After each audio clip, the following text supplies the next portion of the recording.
நீங்க ஒரு பிகினர் டேட்டோ ஆர்டிஸ்டா இருக்கீங்கன்னா இது உங்களுக்கான வீடியோ தான். இது ego is your enemy and your friend. நீங்க ரொம்ப நாள் ஒரே லெவல்ல இருக்கீங்கன்னா அதுக்கு ஒரே காரணம் உங்களோட ஈகோ தான். இந்த தாட் உங்ககிட்ட இருக்கா பாருங்க, நான் ஏன் இவங்களுக்கு நான் சொல்லி தரணும், நான் ஏன் இவங்க கிட்ட நான் கத்துக்கணும், இந்த தாட் இருந்தாலே உங்களுக்கான growth மைண்ட் செட் உங்ககிட்ட இல்லைன்னு அர்த்தம். ஸோ இந்த தாட்டு தான் உங்களோட எனிமி. இதுதான் உங்களை வந்து வளர விடாம பண்ணும். ஈகோனால தான் நம்ம எல்லாமே ரன் ஆகும்.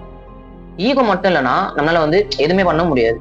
ஈகோனா என்னன்னா ஒரு நான் தான், இது என்னாலதான் முடியும், அந்த பாயிண்ட் உங்களுக்கு ஸ்டார்ட் ஆகும் போதே அங்கதான் நம்மளோட ஈகோவே ஸ்டார்ட் ஆகுது. ஈகோ வந்து நமக்கு ஒரு இம்பார்ட்டன்டான ஒரு விஷயம். அதே மாதிரி sometimes is good for you.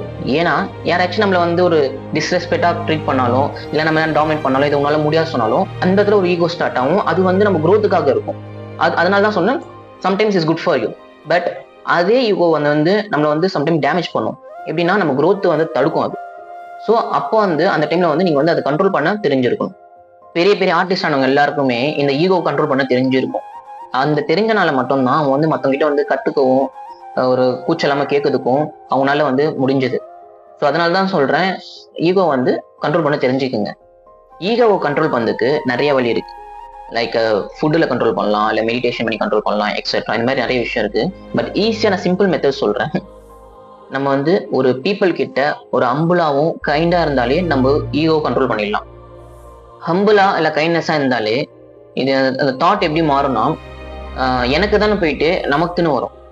So அந்த தாட் என்ன பண்ணணும்னா நம்மள வந்து ஈகோ கொஞ்சம் கொஞ்சமாக கண்ட்ரோல் ஆகினே இருக்கும். இப்போ நீங்க ஒரு லெவல் 3ல இருக்கீங்கன்னா இப்போ லெவல் 2 லெவல் 1ல இருக்கும் வந்து உங்ககிட்ட வந்து ஹெல்ப் கேட்குறாங்க இல்லை டவுட் கேட்குறாங்கன்னா நீங்க ஹெல்ப் பண்ண ரெடியா இருக்கணும். ஏன்னா when you give something you get something. அப்பதான் நம்ம ஒரு லெவல் 4ல இல்லை லெவல் 5ல இருக்கும் வந்து நம்ம வந்து அவங்ககிட்ட வந்து டவுட் கேட்க முடியும். அவங்க நம்மளுக்கு பண்ணுவாங்க. ஏன்னா நீங்க ஃபர்ஸ்ட் சேஞ்ச் ஆகணும். ஸோ இதனால நம்மளுக்கு வந்து நிறைய பேர்கிட்ட நம்ம போய் பேசுவோம். நம்மளுக்கு ஈகோ கம்மியானாலே நம்ம நிறைய பேர்கிட்ட போய் பேசுவோம். அந்த பேசும்போது நம்ம நிறைய சர்க்கிள் கிடைக்கும்.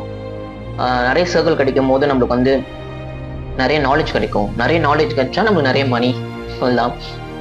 உங்களுக்கு அந்த ஈகோ ஸ்டார்ட் ஆகும் போது நீங்க வந்து அதை கண்ட்ரோல் பண்ண தெரிஞ்சுங்க.